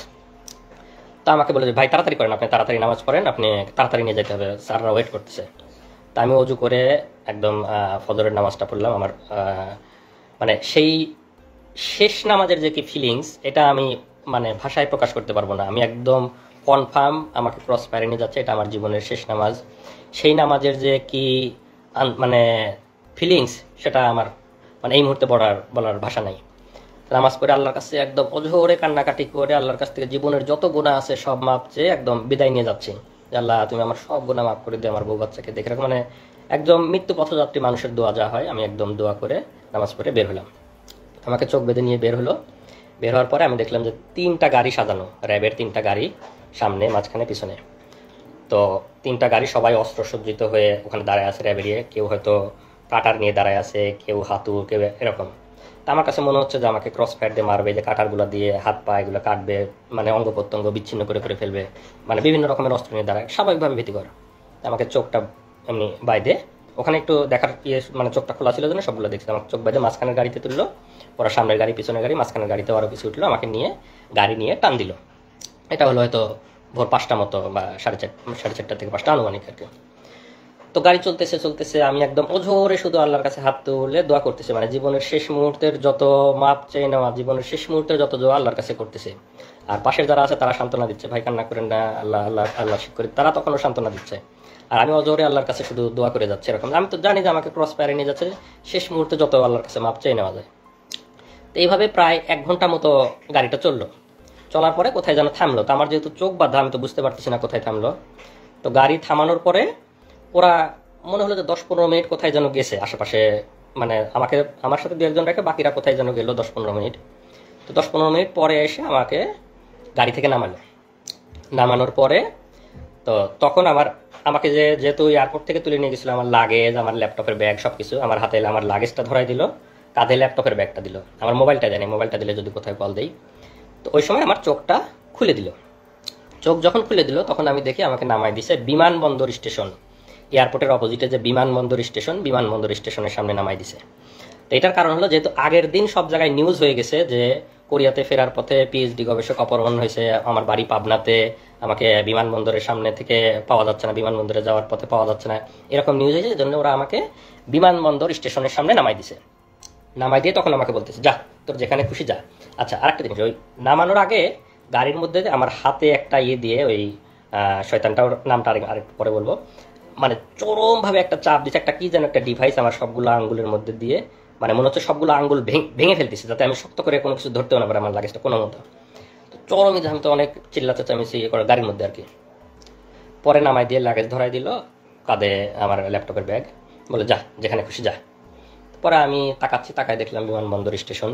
আমি তখনও ভাবতেছি, মানে আমার তখনও তো মৃত্যু হতো, আমি ভাবতেছি যে আমি ছেড়ে দেবো, পিছন থেকে হয়তো গুলি করে মেরে ফেলবে। আর গাড়িতে যখন নিয়ে আসতেছিল তখন তো মনেই হচ্ছিল যে হয়তো আমাকে কোনো ব্রিজের উপরে নিয়ে যাবে, কোনো ফাঁকা জায়গায় নিয়ে যাবে, গিয়ে গুলি করে মেরে ফেলে দেবে নদীতে বা ব্রিজ থেকে ফেলে দিবে, মানে বাংলাদেশে যেভাবে লাশ ভাসে থাকে সেরকম আমি কল্পনা করতেছি, আল্লাহর কাছে দোয়া করতেছি। আর বিমানবন্দর স্টেশনে নামাই দেওয়ার পর আমি দেখতেছি বিমানবন্দর স্টেশন, কিন্তু আমার মনের মধ্যে মৃত্যু আতঙ্ক। আমার কাছে মনে হচ্ছে যে আমি হাঁটতে থাকবো, পিছন থেকে মনে হয় গুলি করে মেরে দিবে আর কি, ক্রস ফায়ার করে দিবে, এরকম মনে হচ্ছে। তা আমি আশেপাশে হাঁটতেছি আর ওরা আমাকে ঘিরে ধরে হাঁটতেছে। তো যারা ঘিরে ধরে হাঁটতে, যেহেতু আমার এই স্টেজে চোখ খোলা, আমি তো সবাইকে দেখতে পাচ্ছি। আর কয়েকদিন গার্ড দিছে, গার্ডদের অনেকের তো চেহারা আমি দেখছি। তো সেই গার্ডদের অনেকের র্যাবের ড্রেস পরা, অনেকের ড্রেস ছাড়া, তো সব রকমই আছে। তা আমি আস্তে আস্তে এয়ারপোর্ট স্টেশনের ভিতরে ঢুকে গেলাম। তখন একটু সকাল হয়েছে, এয়ারপোর্টের স্টেশনের কিছু লোকজন আসছে। তা আমার মধ্যে তো আমি দেখতেছি তারা আমার চারপাশে ঘিরে আছে। আবার আমার মনে হচ্ছে আমি যদি কোনোভাবে একটু ফ্যামিলিকে জানাইতে পারতাম। তো আমি ওখানে গিয়ে 1-2 জনকে একটু রিকোয়েস্ট করলাম, ভাই একটু মোবাইলটা দেওয়া যাবে, আমি একটু বাড়িতে কল দেবো। তো ওরা হয়তো আমার পিছন থেকে সিগন্যাল দিচ্ছে, খবরদার দেওয়া যাবে না। তো লোকজন না করলো যে না দেওয়া যাবে না, হ্যাঁ মোবাইল দিতে পারবো না। তো 2 জনকে আমি রিকোয়েস্ট করছি, ভাই প্লিজ আমাকে একটু মোবাইলটা দেন, আমি একটু আমার বাড়িতে কল দিব। মানে ওরা দেখতেছি, আমি ওদেরকে দেখতেছি, কিন্তু তারপর আমি রিকোয়েস্ট করতেছি। তো ওদের হয়তো সিগন্যাল পায়, সে আর দেয় নেই। তো আমি স্টেশনে আরেকটু হাঁটতেই যে আমাকে প্রথমে হাত ধরে তুলে নিয়ে গেছিলো, ওর নামটা আরেকটু পরে বলবো, যেহেতু এখনো পর্যন্ত আমি তো জানি না সে কে, তো যখন জানবো তখনই বলবো। সে যে আমাকে বিমানবন্দরে হাত ধরে তুলে নিয়ে গেছিলো, যে শুয়োরটা, সেই এসে আবার আমার হাত ধরলো। হাত ধরে বলতেছে, এই আপনার নামে গোপন রিপোর্ট আছে, আপনারা সরকার বিরোধী লেখালেখি করেন, আপনারা নির্বাচনকে সামনে রেখে অপপরিকল্পনা করতেছেন। তো আপনাকে আমরা অ্যারেস্ট করতে আসছি। আমাদের কাছে গোপন রিপোর্ট ছিল যে আপনি এই মুহূর্তে এয়ারপোর্ট স্টেশনে আসবেন। আর ওই যে আমাকে গাড়িতে 10-15 মিনিট রেখে ওরা কোথায় যেন গেছিল, ওরা গিয়ে একটা ট্রেনের টিকিট কেটে নিয়ে আসছে। ট্রেনের টিকিট কেটে আমার ল্যাপটপের ব্যাগের মধ্যে ঢুকাই দিছে যে আমি এইমাত্র পাবনার ঈশ্বরদী থেকে ট্রেনে করে এসে বিমানবন্দর স্টেশনে নামলাম। যেহেতু আগের দিন মানে সব সংবাদ মাধ্যমে নিউজ হয়ে গেছে যে আমার বাড়ি পাবনাতে, আমি বিমানবন্দর থেকে উধাও হয়ে গেছি। তো ওরা ট্রেনের টিকিট কেটে দিয়েছে যে আমি ট্রেনে করে পাবনা ঈশ্বরদী থেকে এয়ারপোর্ট স্টেশনে এসে নামলাম। তো আমাকে ধরার পরে আপনার নামে রিপোর্ট আছে, আমার ল্যাপটপের ব্যাগ থেকে ট্রেনের টিকিটটা বের করে ওদেরই কিছু লোকজন সেট করা আছে এয়ারপোর্টের ওখানে, স্টেশনের ওখানেই। তো তাদেরকে দেখাচ্ছে, এই যে দেখেন ভাই, ওদের ট্রেনের টিকিট দেখাচ্ছে এরকম, দেখেন ট্রেনের টিকিট, আমাদের কাছে গোপন তথ্য ছিল, এই এখন ঈশ্বরদী থেকে এখানে আসবে, সেই গোপন তথ্যের ভিত্তিতে আমরা ওকে ধরতে আসছি, তো আপনারা সাক্ষী থাকবেন। এইটা হলো আমার ট্রেনের টিকিট, কারণ আমি যে জামালপুর থেকে ইসলামপুর থেকে গেছিলাম তারিখ সহ, এটা আমার ট্রেনের টিকিট, যে আমি বিমানবন্দরে 3 দিন আগে গেছিলাম, এটা আমার ট্রেনের টিকিট। আর ওরা একটা ট্রেনের টিকিট কেটে ওই সময় আমার ব্যাগের মধ্যে ঢুকাই দিছিল।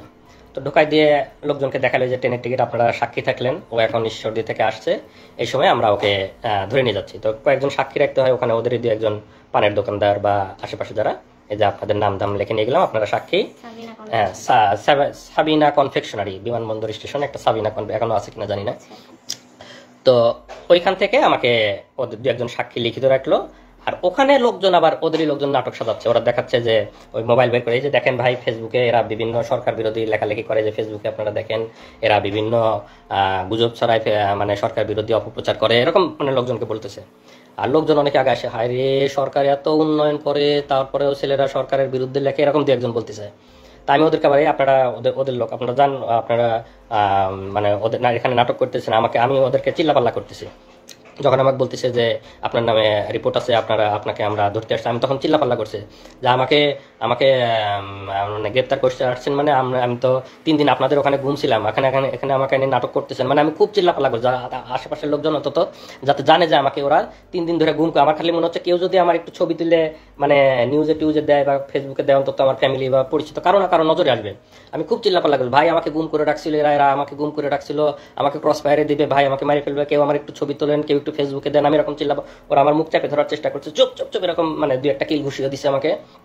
তো ওরা ওদের মতো তাড়াতাড়ি সাক্ষী নিয়ে আমাকে আবার বিমানবন্দর স্টেশন থেকে টেনে ঢেরে বের করে নিয়ে আসতো। আমাকে যখন বের করে নিয়ে আসতো তখন আমি চিল্লাপাল্লা করতেছি, ভাই কেউ আমার একটা ছবি তোলেন, ভাই কেউ আমার একটা ছবি তোলেন, আমাকে ওরা নিয়ে যাচ্ছে, আমাকে গুম করে রাখছিল, কেউ একটু আমার ছবি তুলে একটু দেন, এরকম আমি বলতেছি। কিন্তু কেউই তো সাহস করে আর মানে মোবাইল বের করে ছবি তুলতে পারতেছে না। তো ওরা নিয়ে এসে বিমানবন্দরের সামনে যে ওদের আবার গাড়ি দাঁড় করায়, আমাকে একটু আগেই তো ওদের গাড়িতে করে নিয়ে আসছে, আবার গাড়িতে করে নিয়ে আবার চোখ বেঁধে ওদের যে ক্যাম্প সেখানেই নিয়ে গেল। তো এই পর্যায়ে নিয়ে যাওয়ার পরে নিয়ে গেল, তখন তো সকাল হয়ে গেছে। তো ওখানে যাওয়ার পরে কিছুক্ষণ পরে আমাকে এই প্রথম অফিসারটা তার রুমে নিয়ে গেল, আমাকে ডাক দিয়ে নিয়ে গেল যে আমার সাথে এখন তো যেহেতু মানে হয়ে গেছে, ওখানে নিয়ে যাওয়ার পরে ওরা আবার আমি তো জানি না সংবাদ সম্মেলন, যেহেতু আমি ঘুমে ওদের ওখানে আছি, ওরা জানে, ওরা বলবে যে এই সময় আপনারা জানেন সবাই যে সংবাদ সম্মেলন করলো।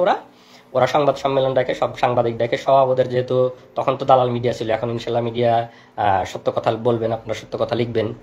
তো মিডিয়াতে প্রচার করলো যে এই সেই কথিত পিএইচডি গবেষক, সে আসলে কোরিয়াতে কোনো পিএইচডি করতো না, তারা সরকার বিরোধী অপপ্রচার করতো, সরকার বিরোধী লেখালেখি করতো, সে গোপনে আজকে কোরিয়াতে পালায় যেতে লাগছিল। আমরা গোপন তথ্যের ভিত্তিতে বিমানবন্দর স্টেশন থেকে তাকে গ্রেপ্তার করে নিয়ে আসছি।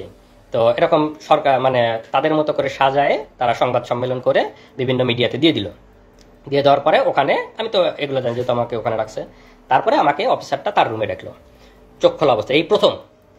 তো তখন যখন আমাকে ডাকছে তখন আমি প্রথমবারের মতো তার মানে রুমে ঢোকার আগে তার নেম প্লেটটা একবার দেখে গেছি যে কে।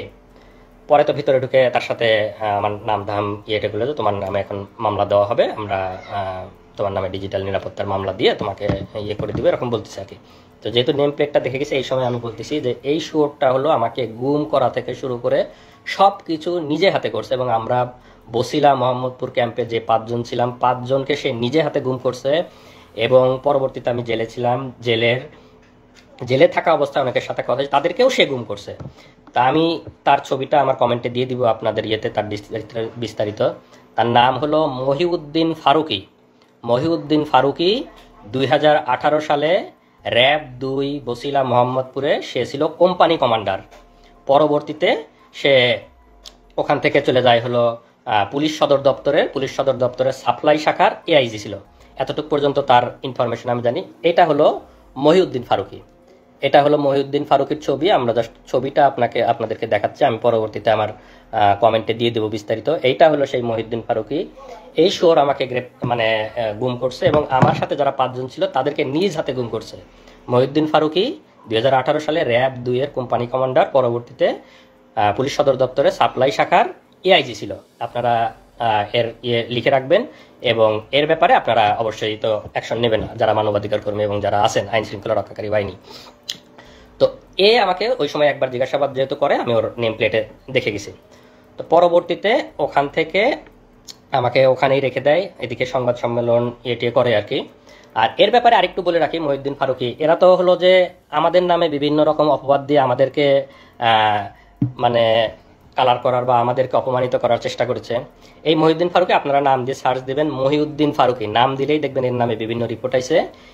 পুলিশ সদর দপ্তরের সাপ্লাই শাখার এআইজি থাকা অবস্থায় নারী কেলেঙ্কারিতে এক মহিলাকে, সে অবিবাহিত মানে বিবাহ বহির্ভূত মহিলাকে নিয়ে এসে সে নিয়মিত তার সাথে শারীরিক সম্পর্ক করতো তার অফিসেই, এবং সেই মহিলা এক পর্যায়ে প্রেগনেন্ট হয়। প্রেগনেন্ট হওয়ার পরে সে মহিলাকে কোনোভাবে জোর করে ওষুধ খাওয়ায় অ্যাবর্শন করায়। অ্যাবর্শন করানোর পরে পরবর্তীতে আবার সে শারীরিক সম্পর্ক করতে থাকে, মহিলাটা আবার প্রেগনেন্ট হয়। পরবর্তীতে যখন সে আবার জোর করে অ্যাবর্শন করাতে যায় তখন মহিলাটাও কোনোভাবে, উনি হয়তো আমার এই লাইভ যদি কোনোভাবে শুনে থাকে, মহিলাটাও কোনোভাবে হয়তো কোনো পাওয়ারফুল কারো মানে পরিচিত, সে তখন সেটা মানে মামলা করে তার নামে এবং সংবাদ সম্মেলন এতে করে। এই মানে শোরের নামে আপনারা সার্চ দিলেই পাবেন মহিউদ্দিন ফারুকী ভ্রূণ হত্যা মামলা, তার নামে 2টা না 3টা মামলা হয়েছে এবং সে তখন সাময়িক বরখাস্ত র্যাব সদর দপ্তর মানে পুলিশ সদর দপ্তর সাপ্লাই শাখার এআইজি থাকা অবস্থায় তখন থেকেই সে সাময়িক বরখাস্ত। এগুলো হলো এদের চরিত্র। এরা হলো এরকম মানে বিবাহ বহির্ভূত এরকম মানে ব্যভিচার এগুলা নিয়ে থাকে এবং তারা আমাদের নামে বিভিন্ন রকম অপবাদ দেওয়ার চেষ্টা করে এবং তখন থেকেই মানে মানে সাময়িক বরখাস্ত অবস্থায় আছে। এগুলো হলো এদের বাস্তব চরিত্র। তো ওখান থেকে তারপরে আমাকে যখন ওখানে রাখে, সংবাদ সম্মেলন করে, সংবাদ সম্মেলন করার পরে আমাকে নিয়ে পেপার পত্রিকায় ওদের মতো করে ভুয়া রিপোর্ট দেয় এবং ওই দিন রাতে আমি যেহেতু বিমানবন্দরে চিল্লা চেঁচামেচি করছি যে আমাকে ওরা গুম করে রাখছিল, আমাকে কেউ ছবি তোলেন, কেউ আমার একটা ছবি তুলে রাখেন, আমাকে ওরা এরকম বলছি। তো তখন ওই দিন রাতে ওরা এইটা বুঝতে পারছে যে আমি লোকজনকে বলে দেওয়ার চেষ্টা করছি, ওদেরকে ধরা খাওয়ানোর চেষ্টা করছি। তো ওই দিন রাতে আমাকে ভয়ানক টর্চার করছে, শারীরিক টর্চার, যে তুই খুব চালাক না, তুই আমাদেরকে ধরাই দেওয়ার চেষ্টা করছিস যাতে আমরা ধরা পড়ে যাই, আমরা তোকে গুম করছি, এরকম চিল্লা চেঁচামেচি মানে অনেক অকথ্য ভাষায় গালিগালাজ করছে এবং ওই দিন রাতে আমাকে টর্চার করছে। তো টর্চারটা এরকম, রাতের বেলা আমি বলি আসলে, ওই দিন রাতে আমাকে চোখ বেঁধে ওদের আবার রুমে নিয়ে যায়, মানে দিনে চোখ খোলা ছিল, রাতের বেলা চোখ বাঁধা অবস্থায় আবার রুমে নিয়ে যায়। রুমে নিয়ে গিয়ে আমার এভাবে 2 হাতটা এরকম বাঁধে, এখানে হাত বাঁধে, আমার 2 পা বাঁধে, 2 পা এবং 2 হাত বাঁধে। আমার এই হাতের মধ্যে দিয়ে এই দিক দিয়ে একটা বাঁশ মতো ঢুকাই, আমি তো চোখ বাঁধা দেখতে পাচ্ছি না, বাঁশ মতো এরকম আড়াআড়ি ঢুকাই দেয় এবং আমার পায়ের উপরে এখানেও আড়াআড়ি একটা বাঁশ মতো রেখে দেয়। তো 2টা বাঁশ, আমার পায়ের 2 পায়ের উপর আড়াআড়ি একটা, আর হাতের উপর আড়াআড়ি একটা। আর এই 2 বাঁশের উপরে মানে এই বাঁশের উপরে 2-4 জন, ওই বাঁশের উপরে 2-4 জন এরকম দাঁড়ায়, মানে রুটি বলার মতো, যেরকম মানে আমরা যেরকম বেলন দিয়ে রুটি বলি এইরকম একদম চাপ দিয়ে এরকম বলতেছে। আমি তো চিল্লাই করছি। যখন চিল্লাচ্ছি তখন আমার মুখের মধ্যে গামছা গুঁজে দিছে যাতে মানে চিৎকার বাইরে না যায়, আমার মুখের মধ্যে চিল্লাচ্ছি। পরে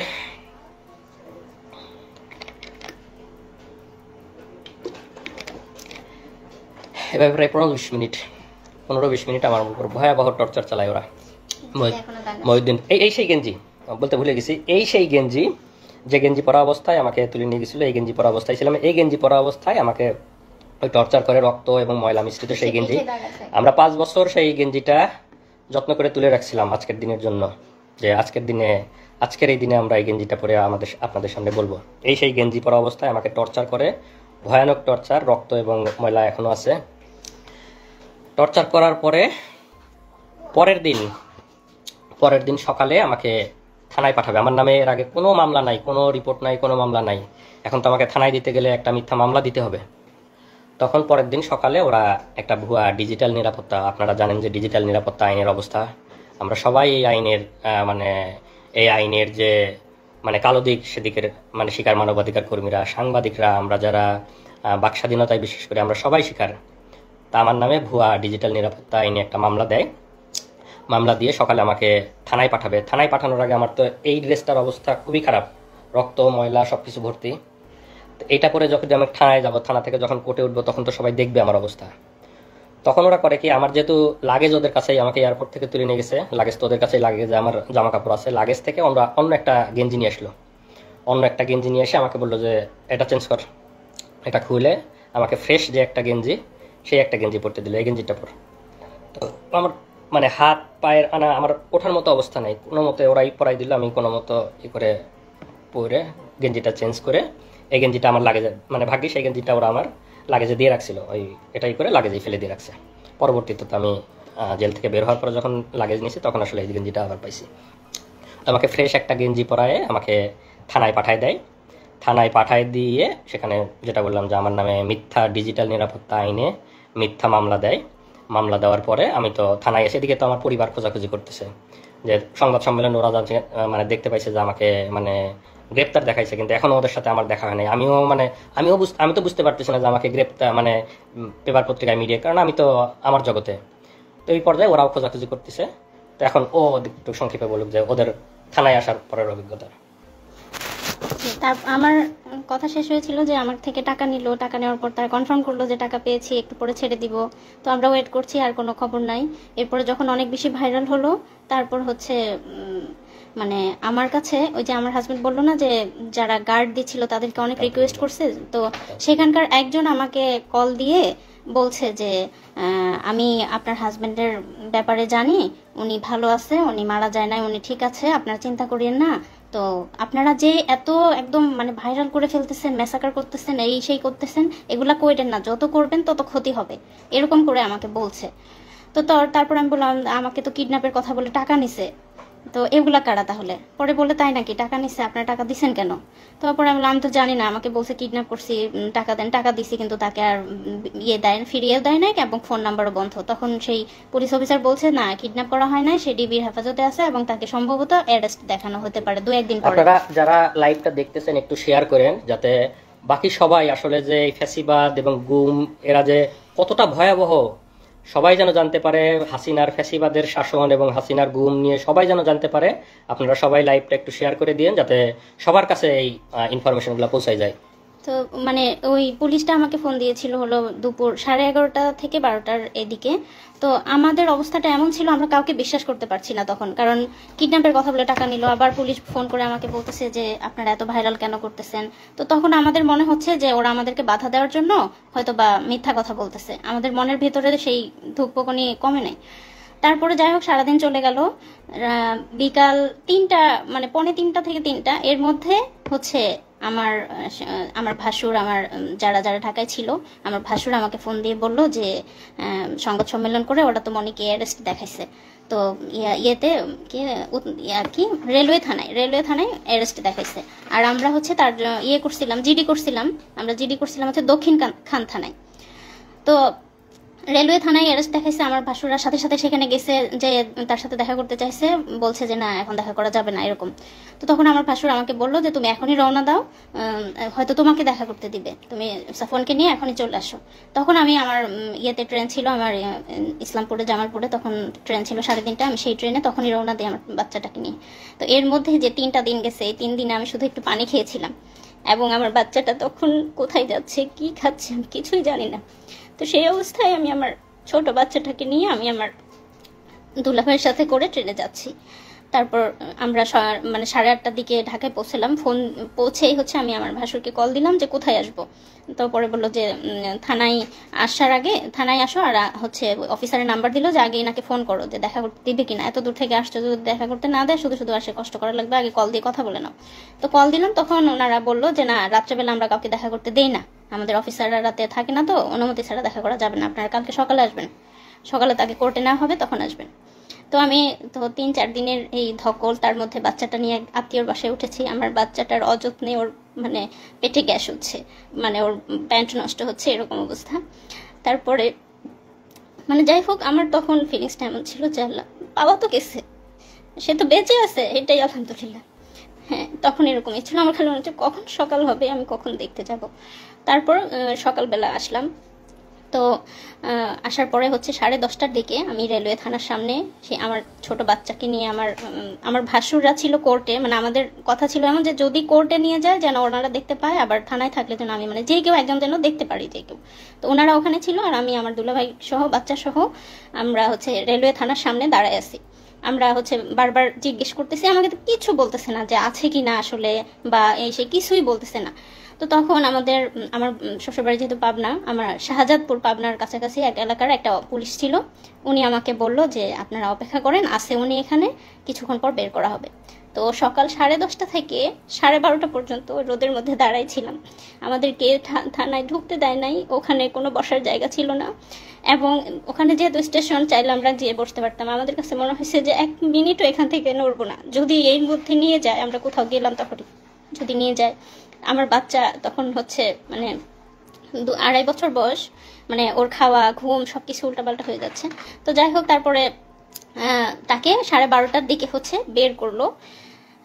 যখন বের করলো দেখি যে তার 2 হাত বাঁধা, এবং মানে এই যে আপনারা দেখছেন আসিফ মাহতাব স্যারকে যেভাবে বেঁধে বের করছে কোর্টে, সেইভাবে তাকে বেঁধে বের করছে। আমি দৌড়ে চলে গেছি, দৌড়ে গিয়ে তাকে জড়ায় ধরে খালি আলহামদুলিল্লাহ বলছি, আর বলছি যে তুমি একটুও চিন্তা করো না, সব ঠিক হয়ে যাবে। হ্যাঁ, আমি কাঁদি নাই, আমি তাকে সাহস দিচ্ছি, আমি বলছি যে সব ঠিক হয়ে যাবে ইনশাল্লাহ, তুমি একটুও চিন্তা করো না। ও আমাদেরকে দেখে অবাক হয়ে গেছে যে আমরা কিভাবে জানলাম, কিভাবে এখানে আসলাম। তো আমার মানে আমরা ওখানে যাওয়ার সাথে আমার তো ধারণাই নাই যে ওরা মিডিয়ার মাধ্যমে জানছে, মানে থানার সংবাদ পাইছে, থানাতে চলে, কারণ আমি তো থানার মধ্যে, মানে আমি কিছুই বুঝতে, মানে আমি ওদেরকে দেখে অবাক হয়ে গেছি যে মানে ওরা এখানে চলে আসছে। আমি আমার ছেলেকে নিয়ে আমি যখন গেলাম দৌড়ায়, ওরা আমাদের কুকুরের মতো দূর দূর করে মানে ইয়ে করে দিচ্ছে, তাড়া দিচ্ছে, এই চলে যান চলে যান, খবরদার কাছে আসবেন না, কাছে আসলে কিন্তু আসামিকে টর্চার করবো, খবরদার কাছে আসবেন না। তো ও আমার বাবুকে জাস্ট একটা চুমা দিতে আসছিল, মানে ঠোঁটটা কাছে নিয়ে আসছে আমার বাবুর গালের কাছে, ওরা দিতে দেয় নাই। ওরা ওকে দড়ি ধরে টান দিয়ে হেঁচকে টান দিয়ে নিয়ে গেছে। এই দৃশ্য আমি কোনোদিনও ভুলবো না। তারপর যাই হোক, ওনাকে একটা সিএনজিতে উঠালো, পাশে তো 3-4 জন পুলিশ ছিল, তো সাথে সাথে আমরা আরেকটা সিএনজি ভাড়া করলাম।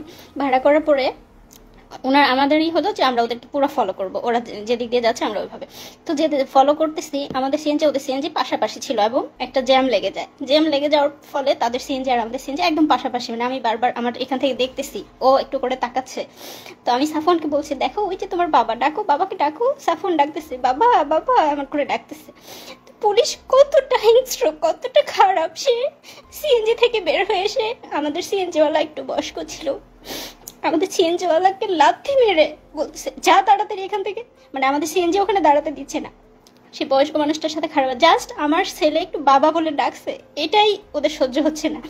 ঠিক আছে, তখন ওরা লাথি মেরে আমাদের সিএনজিওয়ালাকে বলতেছে যা তাড়াতাড়ি, মানে যেন দেখাই না হয় এরকম। পরে যাই হোক ওনাকে নিয়ে গেল, নিয়ে যাওয়ার পরে কোর্টে মানে যখন ওনাকে সিএনজি থেকে নামিয়ে গারদে নিচ্ছে আমার ভাসুররা, তখন প্রথম 3-4 দিন পরে তাদের ভাইকে দেখতে পেল। তারপর আমরা নামলাম, নামার পরে আমরা মানে অপেক্ষা করছি কি করে কি হবে, কারণ আমাদের পরিবারে কোনো, আমার শ্বশুর বাড়ি আমার বাবার বাড়ি কোনো ফ্যামিলিতে এরকম কিছু হয় না, আমরা কিচ্ছু জানি না কি হতে যাচ্ছে কি হবে। কিন্তু আমার মনের মধ্যে একটা সাহস ছিল যে আমার ভাসুররা অনেক ভালো ভালো জব করে, ইনশাল্লাহ খুব দ্রুত বের করে আনতে পারবে। আমি জানি না, আমি ছোট মানুষ, তখন এসব বুঝি না, মানে এত কষ্ট যে হবে সেটা বুঝতে পারিনি। আমার মনে হয়েছে খুব দ্রুত 2-3 দিনের মধ্যেই হয়তো বের করতে পারবে। তো তারপর যাই হোক গারদ থেকে তাকে কোর্টে নেওয়া হলো।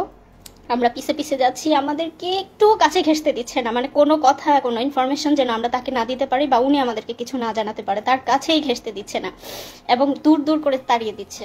তারপর হচ্ছে তাকে তখন কোর্টে তোলা হলো। এরপর আসলে অভিজ্ঞতা বলতে গেলে আরো অনেক কষ্টের কথা, সবকিছু বলা এক লাইভে সম্ভব না। এরপরে তো আমাকে কোর্টে নিল গারদের, বা মানে কোর্টের কাহিনী আপনারা অনেকেই জানেন, যাদের পরিবারের অনেকে মামলা মোকদ্দমার শিকার হয়েছে। সেখানে কি অবস্থা সেটা আর বর্ণনা না করি, আমাদের লাইভ অনেক লম্বা হয়ে যাবে। তো আমাকে সেখানে যেহেতু বললাম যে ডিজিটাল নিরাপত্তা আইন, সরকার যে আইনটা করছে আমাদের বাক স্বাধীনতা হরণের আইন, আমাদের স্বাধীনতা হরণের আইন, সেই আইনে মিথ্যা মামলা দেয়, মামলা দিয়ে আমাকে কোর্টে চালান দেয়, এবং কোর্ট থেকে আমাকে রিমান্ড দেওয়া হয়।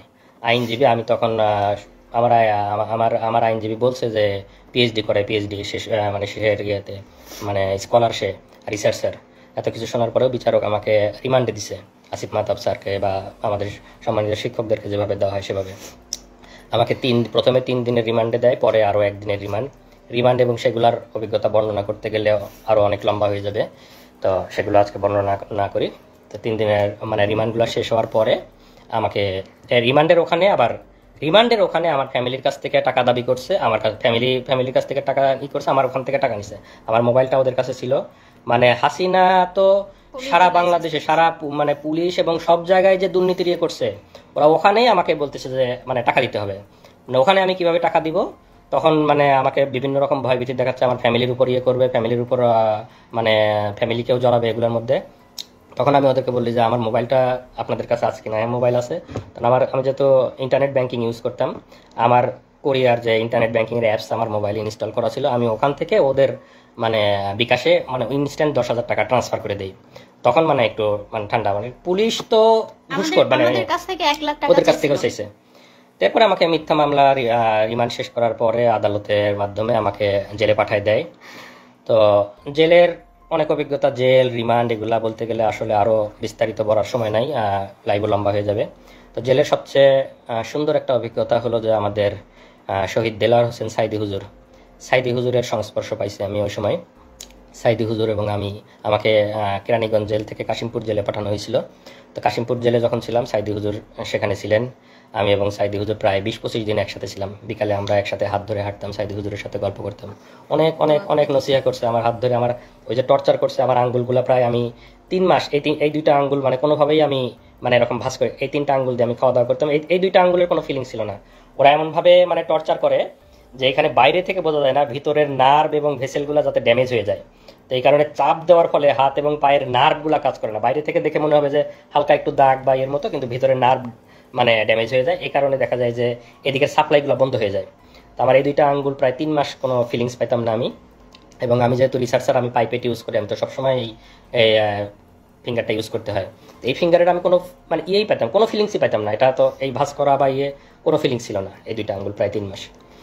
তো দেলোয়ার হোসেন সাইদি হুজুরের সভাপতি ছিলাম। উনি আমার হাতে মেসেজ করে দিচ্ছে, দোয়া করছে সাইদি হুজুরকে আল্লাহ জান্নাতুল ফিরদাউস নসিব করুক। এটা আমার জেলের সবচেয়ে সুন্দর অভিজ্ঞতা যে সাইদি হুজুরের মতো একজন মানুষের সহচর্যে আমি প্রায় 20 দিন ছিলাম। উনি আমাকে ওনার একটা ফতুয়াও গিফট করছিলেন ওই সময়। আর এই যে আমরা এতদিন পরে আজকে লাইভে আসছে, আপনারা সবাই জানেন যে বাংলাদেশ কোন ফ্যাসিবাদের মধ্যে ছিল। আমাদের কোনো বাক স্বাধীনতা ছিল না, আমাদের বলার কোনো সুযোগ ছিল না, বলার কোনো অধিকার ছিল না। মিডিয়া আমাদের কথা প্রচার করতো না। আমাদের পরিবারের উপর টর্চার করা হতো, আমি কোরিয়াতে চলে আসছি, আবার আল্লাহ আমাকে জেল থেকে বেরো অনেক কঠিন পথ পাড়ি দিয়ে আসতে হয়েছে, সেগুলো অন্য কোনো একদিন বলবো। তারপরেও আমার এখানে পিএইচডি ডিগ্রি হয়েছে, আল্লাহ আমাকে ভালো চাকরি মিলাইছে, অনেক ভালো আছি। কিন্তু তারপরেও তো মানে দেশের প্রতি টান আছেই। আর এতদিন যে আমরা বলতে পারি নাই, কিন্তু এর মাঝে তো আমরা চুপ ছিলাম না। আমরা যারা বলতে চাই তারা তো আমরা বিভিন্নভাবে বলার চেষ্টা করি। আমি আল জাজিরাতে, বিবিসিতে, আমাদের শ্রদ্ধেয় সামি ভাই, তাসনিম খলিল ভাই, ওনাদের সাথে কথা বলছি, ওনাদের কাছে বলছি, বিবিসিতে বলছি, আল জাজিরাতে বলছি, সব জায়গায় হাসিনার ফ্যাসিবাদ, হাসিনার গুম, এগুলো আমরা অলরেডি ইন্টারন্যাশনাল মিডিয়াতে দিয়ে রাখছিলাম। এবং আজকের যে এই যে সরকারের পতন, এগুলো আসলে তো সব কিছুরই সম্মিলিত একটাই, মানে বাইরে থেকে মানে র্যাবের যে স্যাংশন বা র্যাবের এগুলো সব কিছুই আসলে সম্মিলিত মানে রিপোর্ট বা এগুলোর মাধ্যমে হয়েছে। এবং আমি যেহেতু পিএইচডি রিসার্চার ছিলাম, আমি তো স্বাভাবিকভাবেই মোটামুটি তাদের সাথে ইংরেজিতে কথা বলতে পারবো। তো আমি তাদেরকে সব কিছু বিস্তারিত বলছি, বিবিসি, আল জাজিরা এবং মানবাধিকার সংগঠনগুলোকে। তো আসলে শেষ কথা এটাই যে আমরা যারা প্রবাসে আছি সবাই দেশকে ভালোবাসে, স্বাভাবিকভাবে আমিও ভালোবাসি, দেশকে অনেক ভালোবাসি। দেশকে ভালোবাসি জন্যই পিএইচডি শেষ করে ইচ্ছা ছিল দেশে ফিরে যাব, দেশে থাকব, দেশের জন্য কাজ করব, সেই আশা আকাঙ্ক্ষা নিয়েই গেছি। এবং নিজের যোগ্যতা বলে ইচ্ছা ছিল ইউনিভার্সিটিতে জয়েন করব, ইউনিভার্সিটিতে জয়েন করার চেষ্টা করেছি। কিন্তু আমাদের যেহেতু মেধাকে মূল্যায়ন করা হয় না, স্বাভাবিকভাবেই আমাকেও মূল্যায়ন করা হয় নাই। আমাকে দেশের জন্য কাজ করতে গিয়ে আমাকে আসামি হয়ে দেশ থেকে ফিরে আসতে হয়েছে। তো আমরা সেই কষ্ট নিয়েই এখনও আছি। শত কষ্টের পরেও আমরা আজকে আলহামদুলিল্লাহ বলি যে আমাদের শত জুলুম নির্যাতনের পরে আল্লাহ আমাদেরকে মুক্তি দিয়েছে, ফ্যাসিবাদ থেকে মুক্তি দিয়েছে, জালিমের শাসন থেকে মুক্তি দিয়েছে। এবং আজকে আমান, আজমি, আরমান ভাইরা ফিরে আসছে আয়নাঘর থেকে, এটা দেখে আমরা কান্না করতেছি। আমি, আমার স্ত্রী, আমরা কান্না করতেছি যে আমরা 3 দিন গুমে আমাদের কি অবস্থা ছিল, মনের অবস্থা। এই ভাইরা 8-10 বছর ধরে গুম, তাদের মনের অবস্থা কি? আপনারা হয়তো তাদের কথাও শুনবেন, তারা আস্তে আস্তে হয়তো আসবে। তাদের মানসিক অবস্থার কি অবস্থা আমি জানি না। 3 দিনেই তো আমার মানসিক অবস্থা বর্ণনা করলাম। এবং এই অবস্থায় সবসময় দেশে যাওয়ার জন্য উদ্গ্রীব, যেহেতু মিথ্যা মামলা দিয়ে রেখেছে এবং দেশের জন্য কাজ করতে গিয়ে দেশ থেকে আসামি হয়ে ফিরে আসছি। দেশে যাওয়ার খুব বেশি সুযোগ ছিল না। এর মাঝে আমার আম্মা ক্যান্সারে আক্রান্ত হয়ে মারা যায়। আমি আম্মাকে শেষবার দেখতে পারি। আম্মা মারা যাবে, আম্মা ডাক্তার বলছে যে এত মেয়াদ আছে, এত মাস ম্যাক্সিমাম হয়তো টাইম পাইতে পারে। আম্মার ডায়াগনোসিস হয়েছিল লেট স্টেজে। সব কিছু জানার পরেও আমরা আম্মার জন্য যাইতে পারি। শেষ মুহূর্তে না পেরে আম্মার যখন অবস্থা বেশি খারাপ, আমি টিকিট কাটছিলাম। আমি, আমার স্ত্রী, সন্তান, আমরা 4 জন সবাই টিকিট কাটছি যে যত যাই হোক আমাকে গ্রেপ্তার করলেও আমি যাব, আম্মাকে আমার দেখতেই হবে। আম্মা শেষ সময় আমি টিকিট কেটে যাওয়ার চেষ্টা, তখন করোনার পিক সময়, টিকিট অনেক এক্সপেন্সিভ, টিকিট পাওয়া যায় না, ফ্লাইট নাই। সেই মুহূর্তে আমি টিকিট কেটে মানে আম্মার জন্য গেছি। কিন্তু আমি যেদিন টিকিট কাটছি আম্মা তার পরের দিন মারা গেছে। আমি যেতে যেতে আমার জানাজা পাই নাই, আমার যেতে আরও একদিন ডিলে হয়েছে। কারণ তখন করোনার সময় তো আমাদের পারমিশন নিয়ে যাইতে হইতো যে আমরা ফিরে আসবো। করোনার সময় ফ্লাইট অ্যাভেলেবেল ছিল না, টিকিট কেটে যাওয়ার সুযোগ ছিল না। তো টিকিট কেটে আমার ফ্লাইট ছিল 2 দিন পরে, আমি যেদিন টিকিট কাটছি পরের দিন আম্মা মারা গেছে। তো আমি আমার আম্মাকে পাই নাই, এই আফসোস আমার সারা জীবনে যাবে না। আমি আম্মাকে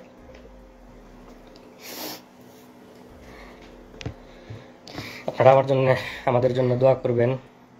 যারা যারা হাসিনার জালিম হাসিনার ফ্যাসিবাদের কবলে আছেন সবার জন্য আমাদের দোয়া থাকবে, এবং যারা যারা আজকে আয়নাঘর থেকে ফিরে আসতেছেন তাদের জন্য দোয়া থাকবে। এবং আমরা আবার ফিরে আসতে চাই, শত নির্যাতনের পরেও আমরা চাই আমরা দেশে ফিরে আসব, দেশের জন্য কাজ করব। নতুন দেশ গঠনে আমরা সবাই একসাথে ঐক্যবদ্ধভাবে কাজ করব, এবং আমাদের নতুন বাংলাদেশ হবে সুজলা সুফলা, এবং যেখানে কোনো দুর্নীতি থাকবে না, যেখানে কোনো ফ্যাসিবাদ থাকবে না। এই ডিজিটাল নিরাপত্তা আইন, বাক স্বাধীনতা হরণের আইন উঠিয়ে দেওয়া হবে। এবং আমি আশা করি যারা মানবাধিকার সংস্থায় আসেন, যারা নতুন সরকার গঠন করবেন, তারা এই ফ্যাসিবাদী এবং বাক স্বাধীনতা হরণকারী এই ডিজিটাল নিরাপত্তা আইন আপনারা উঠিয়ে দিবেন। যারা যারা আমরা নির্যাতনের শিকার তাদেরকে এই জুলুম থেকে আপনারা মুক্তি দেবেন।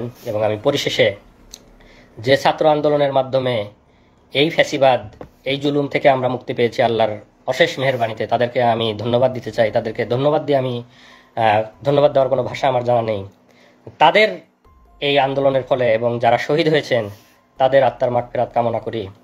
পরিশেষে আমি বলবো যে আমরা সবাই মিলে ইনশাল্লাহ একটা নতুন বাংলাদেশ গড়ব, যেখানে থাকবে না কোনো ভেদাভেদ, কোনো মারামারি, কোনো এরকম কোনো যাতে আর কাউকে এভাবে লাইভে এসে তার এই কঠিন পরিস্থিতির বর্ণনা না করতে হয়। সবাইকে ধন্যবাদ। আসসালামু আলাইকুম ওয়া রাহমাতুল্লাহ।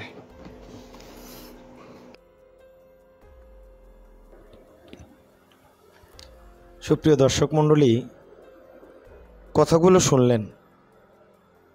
আমি শুধুমাত্র কেবলমাত্র আপনাদের দেখানোর জন্য এত বড় একটা লং ভিডিও করছি।